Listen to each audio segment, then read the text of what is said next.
हम आपको ये बताने वाले हैं कि इस लोकतंत्र में आम लोगों की कोई हैसियत नहीं है और ये लोकतंत्र आपका है भी या नहीं। राहुल गांधी का कहना यह है कि वो भारत के विपक्ष के नेता हैं और उन्हें इस देश में कहीं भी जाने से रोका नहीं जा सकता और यह उनके संवैधानिक अधिकारों का उल्लंघन है। लेकिन राहुल गांधी के काफिले के कारण ट्रैफिक जैम में फंसे इन आम लोगों का कहना है कि क्या सारे अधिकार सिर्फ नेताओं के ही होते हैं और क्या राहुल गांधी के संवैधानिक अधिकारों के सामने इस देश के आम लोगों के मौलिक अधिकारों का कोई अस्तित्व नहीं। सबसे ज्यादा दुर्भाग्यपूर्ण बात यह है कि एक तरफ हमारे देश में बेरोजगारी के मुद्दे पर इतनी राजनीति होती है और दूसरी तरफ अपनी राजनीति चमकाने के लिए यही नेता इसी देश के लोगों के लिए अपने काम पर पहुंचना नामुमकिन बना देते हैं और आज भी सड़कों पर यही हुआ। राहुल गांधी अपने अधिकारों के लिए उत्तर प्रदेश की पुलिस को भारत का संविधान दिखा रहे थे, उन्हें संविधान पढ़ा रहे थे, लेकिन जिन लोगों को इस संविधान और इस लोकतंत्र की आत्मा कहा जाता है उन आम लोगों से यह ट्रैफिक जैम शायद यह कह रहा था कि वो या तो काम छोड़ दें या इस शहर को छोड़ दें। राहुल गांधी का काफिला लगभग 2 घंटे तक दिल्ली के गाजीपुर बॉर्डर पर ऐसे ही रुका रहा और इसके बाद उन्हें वापस दिल्ली लौटना पड़ा। लेकिन इससे जो आम लोग परेशान हुए, उन्होंने कांग्रेस पार्टी के कार्यकर्ताओं से सड़कों पर झगड़ा किया, उनसे पूछा कि इस देश में नेताओं की राजनीति में हर बार आम लोगों को ही क्यों पिसना पड़ता है। आज एक बड़ा सवाल यह भी है कि राहुल गांधी आखिर संभल जाना क्यों चाहते थे।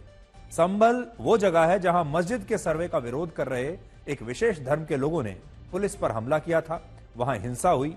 ये हिंदू और मुसलमानों के दंगे नहीं थे, ये एक हिंसक घटना थी जिसमें दंगाइयों ने पुलिस को अपना निशाना बनाया और ये लोग अपने चेहरे पर कपड़ा बांधकर पुलिस पर हमला करने के लिए आए थे। तस्वीरें आपके सामने। और इसीलिए आज बड़ा सवाल यह है कि राहुल गांधी इन तमाम लोगों से क्यों मिलना चाहते हैं जो अपना चेहरा छिपाकर पुलिस पर पत्थर फेंक रहे थे, जो सीसीटीवी तोड़ रहे थे, जो हिंसा कर रहे थे। आखिर इनके प्रति राहुल गांधी के मन में इतनी सहानुभूति क्यों है? क्या इसका कारण धर्म के नाम पर मिलने वाले वोट हैं? और क्या अगर ये लोग मुसलमान नहीं होते तब भी राहुल गांधी संभल जाने के लिए इतनी ही जिद करते? राहुल गांधी का कहना है कि वो बाकी सारे नेताओं को दिल्ली छोड़कर अकेले भी संभल जाने के लिए तैयार थे, लेकिन पुलिस ने उन्हें इसकी भी इजाजत नहीं दी और लगभग 2 घंटे इंतजार करने के बाद उन्हें वापस दिल्ली लौटना पड़ा। आज संभल में हुई हिंसा की इतनी चर्चा इसलिए हो रही है क्योंकि यह मामला मुसलमानों से जुड़ा हुआ है और विपक्षी नेता यही बताने की कोशिश कर रहे हैं कि बीजेपी की सरकार संभल में मुसलमानों के खिलाफ साजिश कर रही है और मुसलमानों को झूठे आरोपों में फंसाया जा रहा है, उन पर अत्याचार हो रहा है। लेकिन क्या आप जानते हैं, इसी संभल में 46 साल पहले वर्ष 1978 में अब तक के सबसे बड़े दंगे हुए थे जिनमें 25 हिंदू मारे गए थे। ये हिंदू एक संघर्ष के दौरान एक मिल में जाकर छिप गए थे, जिसके बाद हिंसक भीड़ ने इस मिल को आग लगा दी और इसमें 25 हिंदू जलकर उस समय राख हो गए थे। इनमें संभल के एक स्थानीय कारोबारी बनवारी लाल भी शामिल थे जिनके मुसलमानों के साथ बड़े अच्छे संबंध थे, लेकिन उस दिन हिंसक भीड़ ने उनकी भी हत्या कर दी। लेकिन ना तो तब हिंदुओं की कोई बात हुई और न ही आज कोई हिंदुओं की बात कर रहा है। यहां निष्पक्षता कहां चली गई? क्या आपको पता है कि हिंदुओं की जितनी आबादी बांग्लादेश में नहीं घटी, उससे ज्यादा आबादी उत्तर प्रदेश के संभल में घट गई। हिंदू पक्ष का कहना है कि यह सिलसिला अब रुकेगा नहीं। वो पुणे और बनासकांठा की जामा मस्जिद, आंध्र प्रदेश की कुरनूल की गचीनाला मस्जिद और दिल्ली की जामा मस्जिद के खिलाफ भी अदालतों में अपील दायर करेंगे और देश में जहां जहां भी मंदिरों को तोड़कर मस्जिदें बनाई गई उन सब का सर्वे कराने की मांग अब की जाएगी। बहुत सारे लोगों का आरोप है कि यह विवाद उस टिप्पणी के बाद ज्यादा बढ़ा जो पूर्व मुख्य न्यायाधीश जस्टिस DY चंद्रचूड़ ने मई 2022 में की थी और लोग कहते हैं, आरोप लगाते हैं कि ये जो कुछ हो रहा है इसका दरवाजा असल में इसी टिप्पणी से खुला था।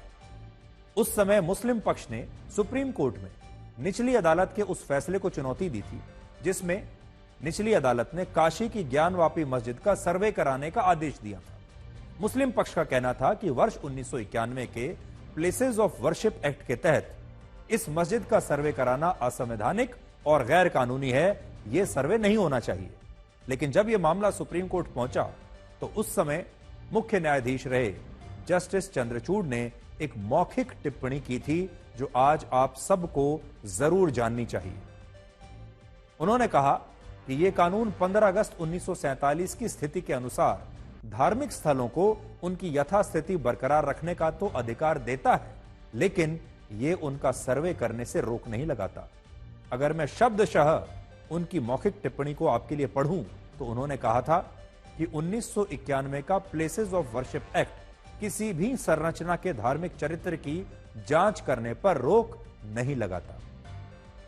और इस टिप्पणी के बाद ज्ञानवापी मस्जिद का सर्वे हुआ, सुप्रीम कोर्ट ने उसका दरवाजा खोला।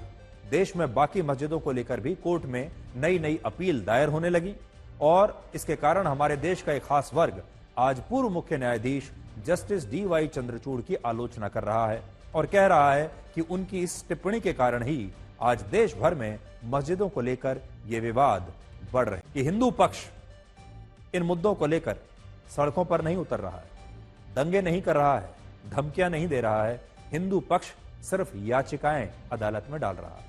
हिंदू पक्ष अदालतों में जा रहा है, संवैधानिक तरीके से अपनी लड़ाई को लड़ रहा है और किसी भी लोकतंत्र में अपनी लड़ाई को लड़ने का सबसे अच्छा तरीका यही तो हो सकता है कि आप अदालतों में जाएं, अपने संवैधानिक अधिकारों का सही रूप से इस्तेमाल करें और फिर अदालत पर फैसला छोड़ दें। यही तो होना चाहिए। इसका फैसला सड़कों पर नहीं हो सकता, पत्थरबाजी से नहीं हो सकता, संघर्ष से, धमकियां देने से नहीं हो सकता। इसलिए अदालतें सबके लिए बराबर हैं। आज हमने शुरुआत ही निष्पक्षता के साथ की थी।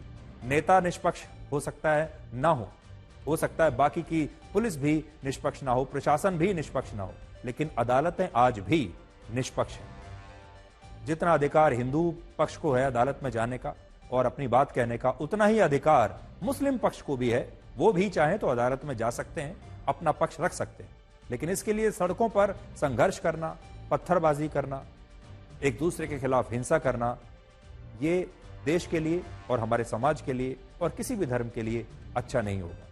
पंजाब लेकर चलते हैं, जहां अमृतसर के स्वर्ण मंदिर में पंजाब के पूर्व मुख्यमंत्री सुखबीर सिंह बादल पर एक जानलेवा हमला हुआ है। सुखबीर सिंह बादल को अकाल तख्त ने एक धार्मिक सजा सुनाई है और उन्हें तनखैया घोषित किया हुआ है और वो इसी सजा को काट रहे हैं आजकल स्वर्ण मंदिर में।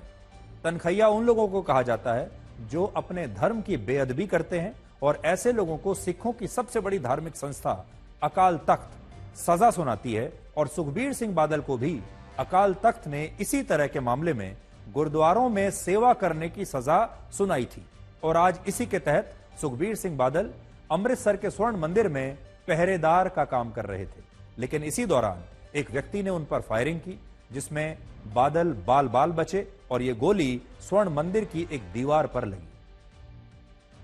इस हमले के वक्त सुखबीर सिंह बादल व्हील चेयर पर एक भाला लेकर बैठे हुए थे क्योंकि उनके पैर में फ्रैक्चर है, पैर में प्लास्टर लगा हुआ है, चल फिर नहीं सकते, लेकिन पहरेदारी भी करनी थी। देखिए ये तस्वीर जब आप देखेंगे तो आपको दिखाई देगा, व्हील चेयर पर पैर में प्लास्टर लगाकर वो पहरेदारी कर रहे हैं और इसी व्हील चेयर ने आज उनकी जान बचाई है। तो सुखबीर सिंह बादल के पैर में प्लास्टर लगा हुआ था, वो व्हील चेयर पर बैठे थे। शायद अगर आज वो खड़े होते तो ये गोली उन्हें भी लग सकती थी। तो एक तरीके से आप कह सकते हैं कि इस व्हील चेयर ने उनकी जान बचा ली।